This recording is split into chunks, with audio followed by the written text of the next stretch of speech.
everybody, and welcome to another episode of Black Tea Talks while I'm staring at the computer, which is very unprofessional. Let's do it this way. Hi, and welcome to another episode of Black Tea Talks.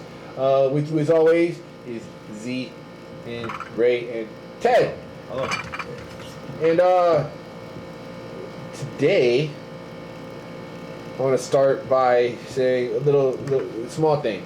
Since the inauguration of Barack Obama, there has been an increase in militias in the United States of 800%. Damn. So 800%. That's a lot. Huh? That's a lot. I want to ask, which to me seems to be the most obvious question: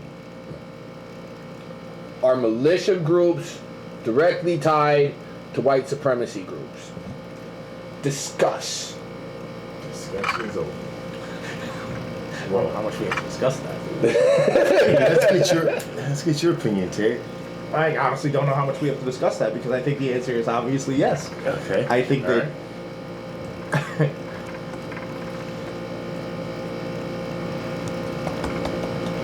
I mean, I wonder about the stat.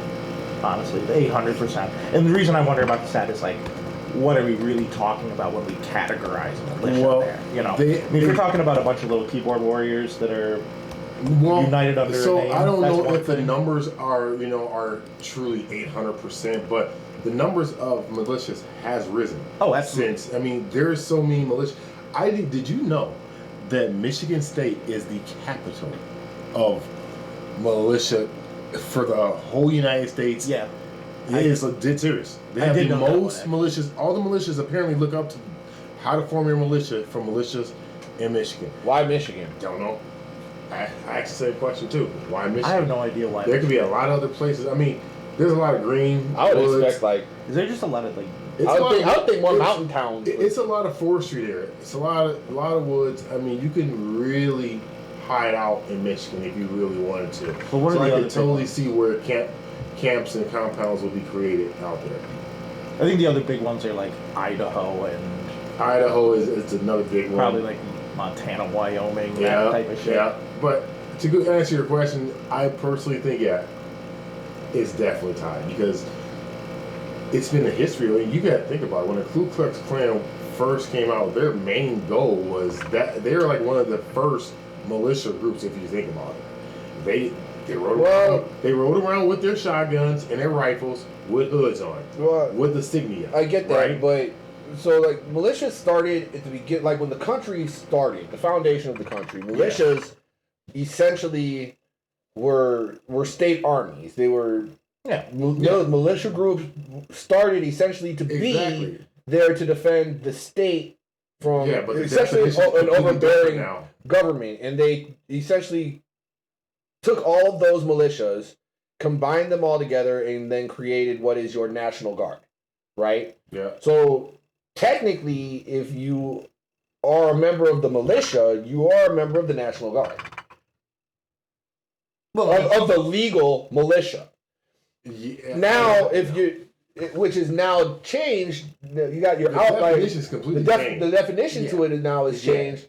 So now during after the formation of the National Guard, militia groups like as a whole, numbers were just decreasing. People weren't joining militias. That shit wasn't happening. There was no need, but you got to think about it. You got people that throw a certain rhetoric out there that really isn't even there. I mean, the world is trying to flourish and move forward. I mean, I know for a fact, black people aren't just sitting around planning the next fucking race war and preparing for it. It's like, we don't fucking care. We don't fucking care. It's like this. If it does happen, we already know we're prepared. It's like we come from a long line of warriors, and it's like fighting, we fight each other. It's like, so we've had a practice of fighting. I don't really have time to sit here and think about and prepare and go all that, because it's like this. When the shit's all said and done and the shit hits the fan, you know what the government's gonna fucking do? They have a lot of toys. They call non-lethal toys. They're going to fucking hurt like it is no tomorrow.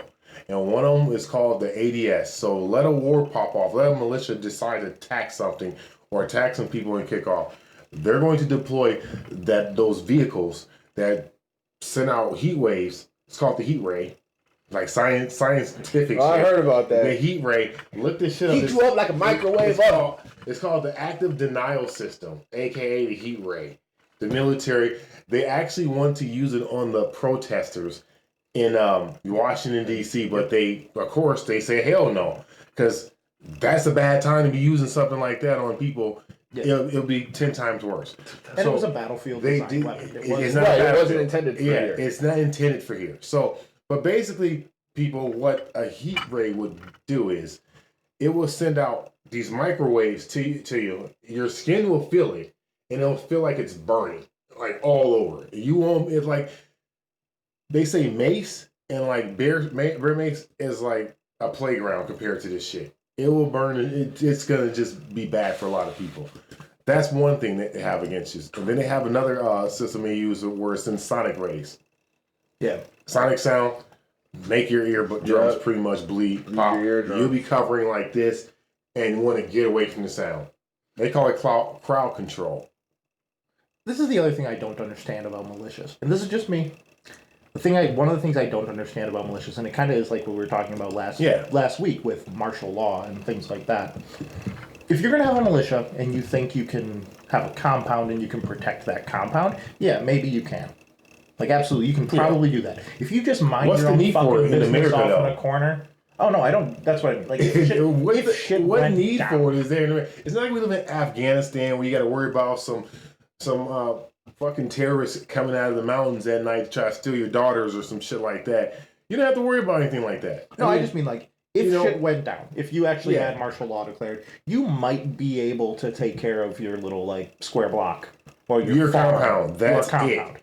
But if there's actually martial law declared and you think your militia is going to go into the streets, nobody's going to give a fuck. You're seriously fooled. The government is waiting for you to do some stupid shit. And they're not going to care what side you're on. Nope. It's not going to be like Kenosha where the cops roll by and we're like, well, these are good guys with guns and we're going to give them water bottles. And guess what? No, if the real military was involved and it was martial law, you're a guy with a gun, you're dead. And you know what's going to happen? All the people that don't have guns and don't care for militias and don't care for a lot of other things and they want everything to go back to normal, they're going to immediately check off and say, go for it. Do whatever you need to do. As long as our freedom is somewhat back to normal and we can get rid of this bullshit, we'll accept anything. Kind of like 9/11, you know? 9/11 happened. We took everything that they said, you know what, this is changing, this is changing. We squawked a little bit, but we were okay with it because it made us safer in the long run. Well, look at what's going on right now with the kidnapping plot, though, in the militia kidnapping plot in Michigan. Well, they're really hesitant to call that terrorism. They don't want to call it terrorism. That is complete terrorism. It absolutely is. If it was an all-black group that decided to kidnap a Republican governor, and instantaneously labeled terrorist. That group would be in the AKA supposedly closed down Guantanamo Bay. That's fully operational. They labeled the Black Panthers terrorists. Exactly. And not the modern definition of terrorism. And you know what Black Panthers... Black Panthers, people... We can't touch base about this before, but Black Panthers... The reason why Black Panthers created themselves, it wasn't because they wanted to go against the government. It was because the police officers would just roll through the neighborhoods, black particularly neighborhoods, and just jump out of a car, grab anybody they want, and beat shit out of them. And they would just harass people. And it was on a daily occurrence, multiple times a day, all night. And at night, it was even worse because you have to worry about not only the bad police, but you have to worry about the KKK members running around in the hoods that were police in the daytime. So there's a lot of things, and they labeled them as terrorists because why? They created themselves to protect. So whenever they seen a police officer jump out beating a black person for no reason, they would stand there with their guns and say, what's going on? What did he do? Why is this going on? And the white guys would get intimidated and leave. And they didn't like that. And the Panthers' larger goals were self-defense and self-reliance. Equality. And self-reliance. Self-reliance. They want to build their own hospital. They want to build their own schools. You know, they want to be self-sufficient. They want to pretty much make another Black Wall Street.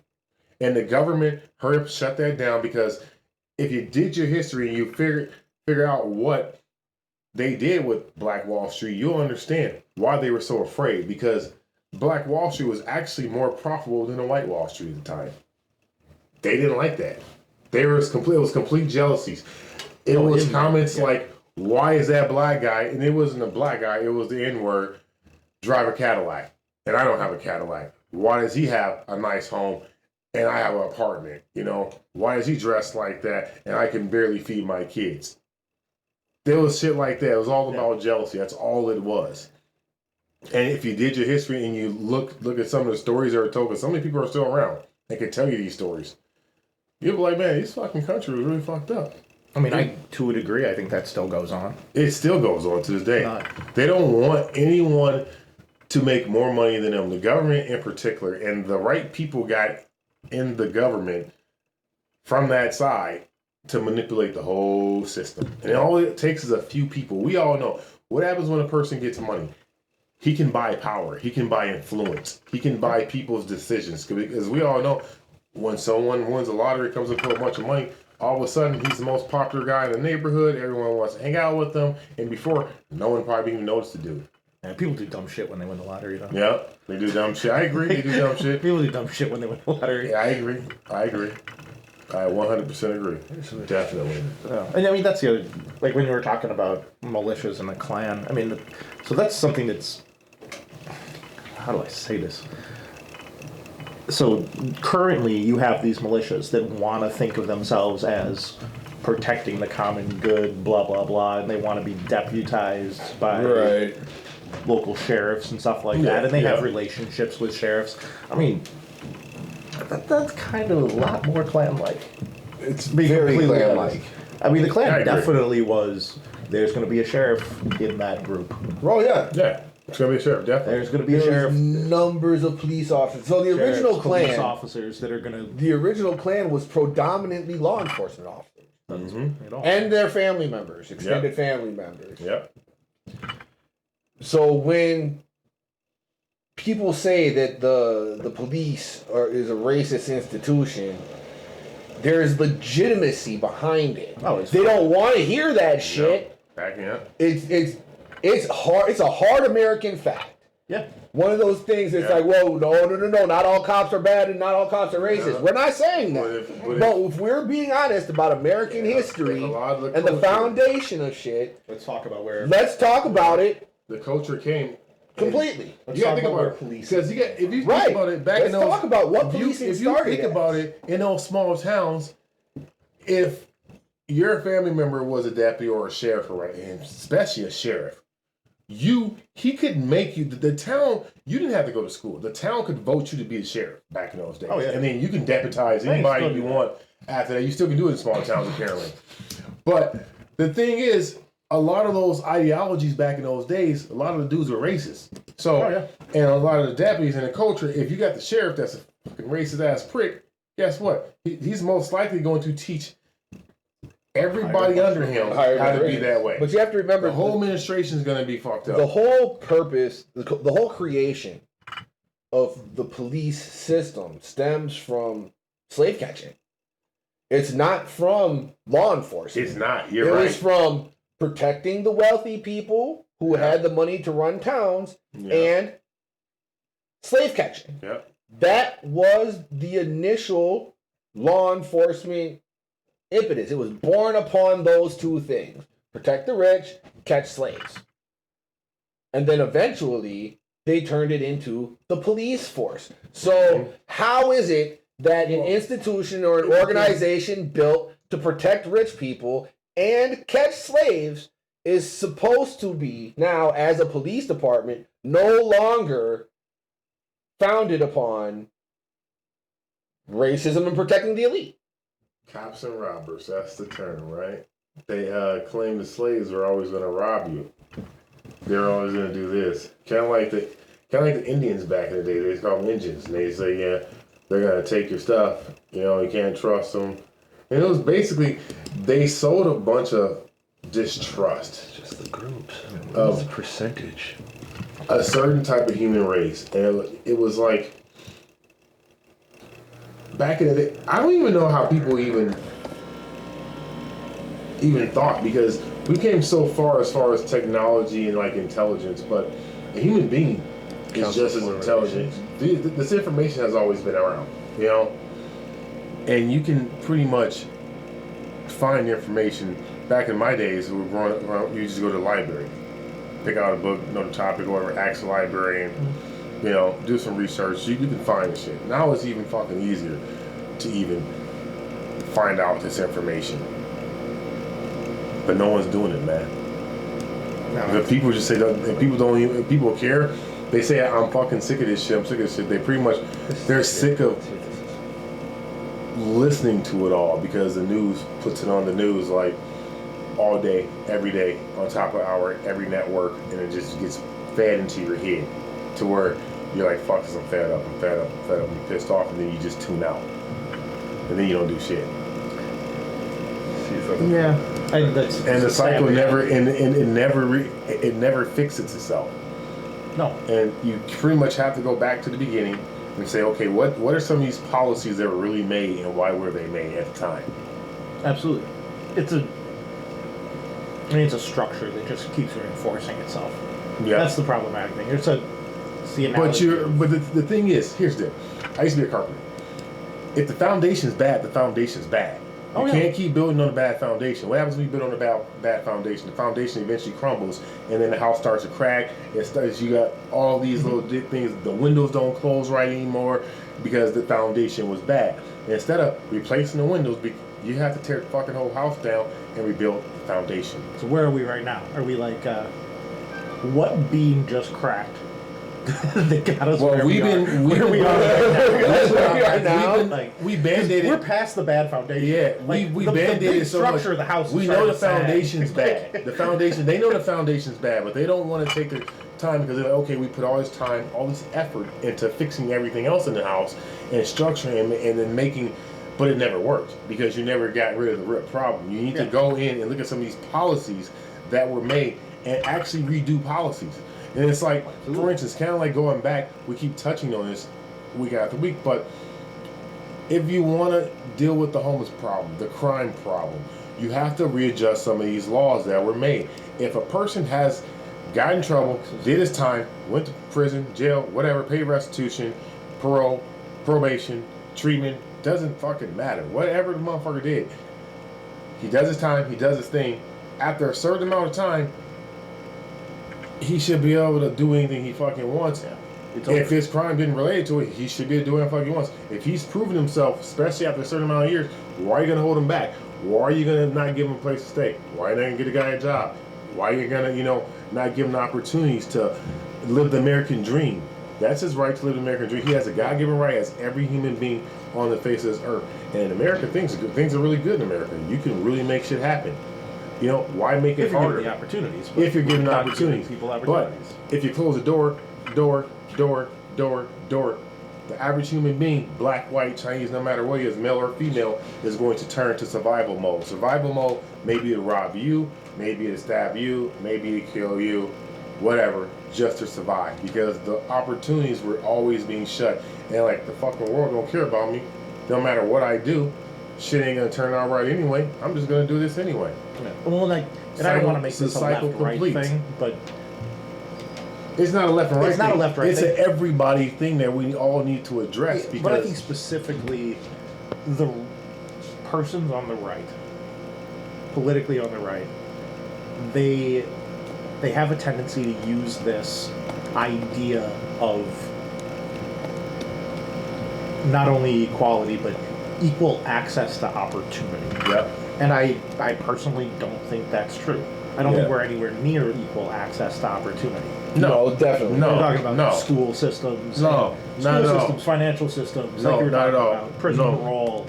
No, not at all. We're not even close. If you can address like the problems that I was just discussing, do you know how much our world would benefit from? Not just the United States, the whole world, because you'd have more producers, less homeless people, entrepreneurs, people. I'm not saying everybody's gonna, do good and everybody's gonna, make it. Some people are gonna fail, but that's what being human is about.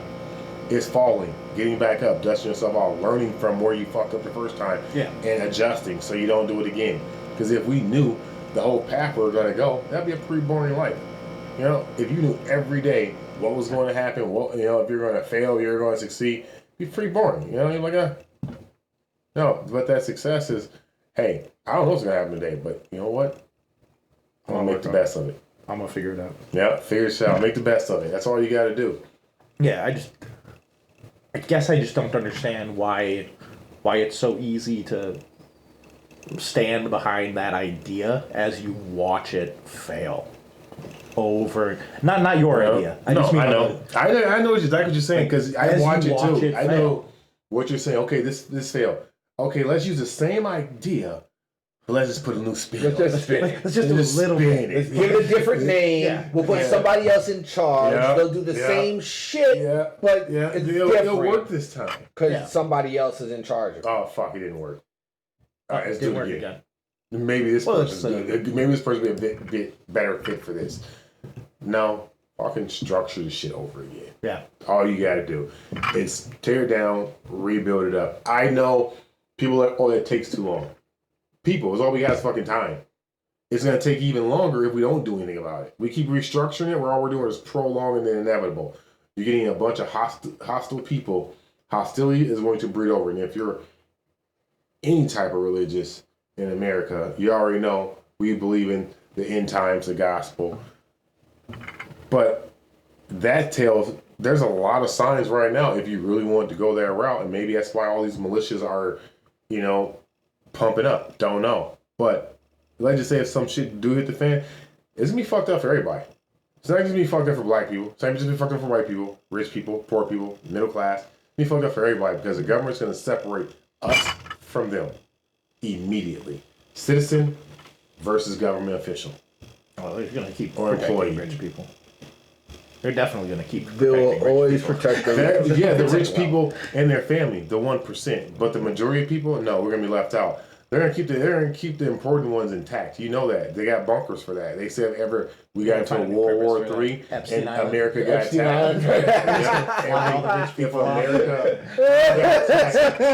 they take the president, all the cabinet members, pretty much. I learned this in school. Oh yeah, they can drop everybody underground. They already know. Drop them all underground, and then the rich have their bunkers. But guess what? Everybody else, they'll set up these little FEMA camps that won't work. And then all anarchy would happen because the government would eventually fail if shit like that went down.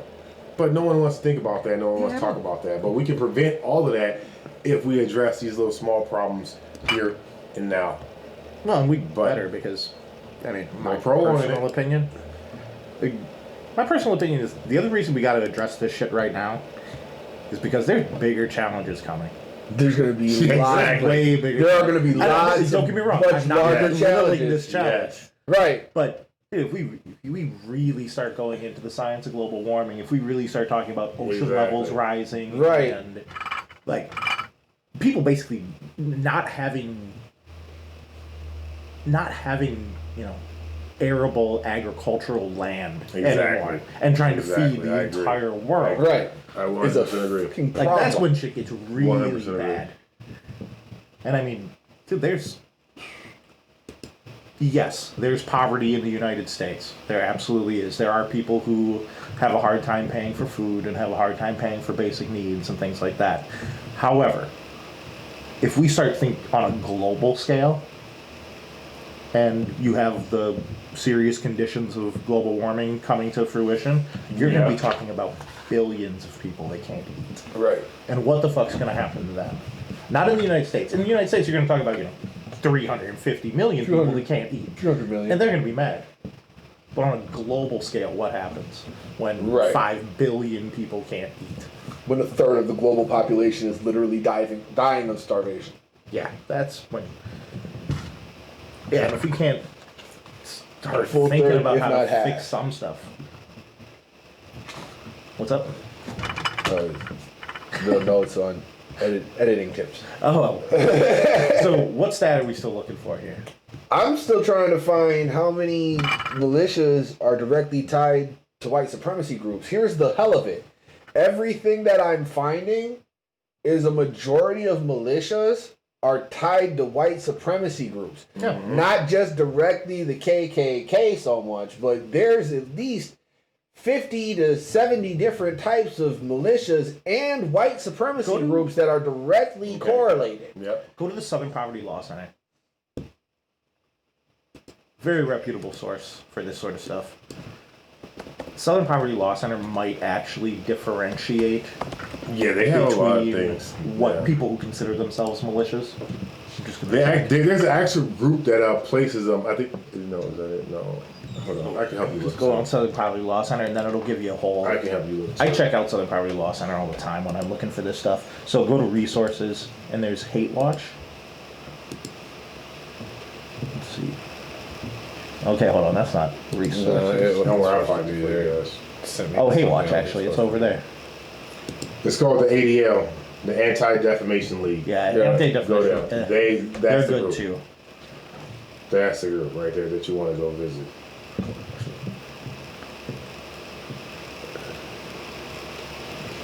Let's see, far. Yeah, here, actually, just click on Hate Watch and see what comes up. That's where I'm in. Oh, that is where you went. Yeah. What the hell? So every time I go on there, they'll give you just a statistical breakdown, and they'll show you. U.S. white nationalist group to pro-Kremlin propaganda. Hate Voter group fraud. leader discusses voter fraud. Yeah. The Proud Boys have been waiting for. Yep, that's exactly what they've been waiting for.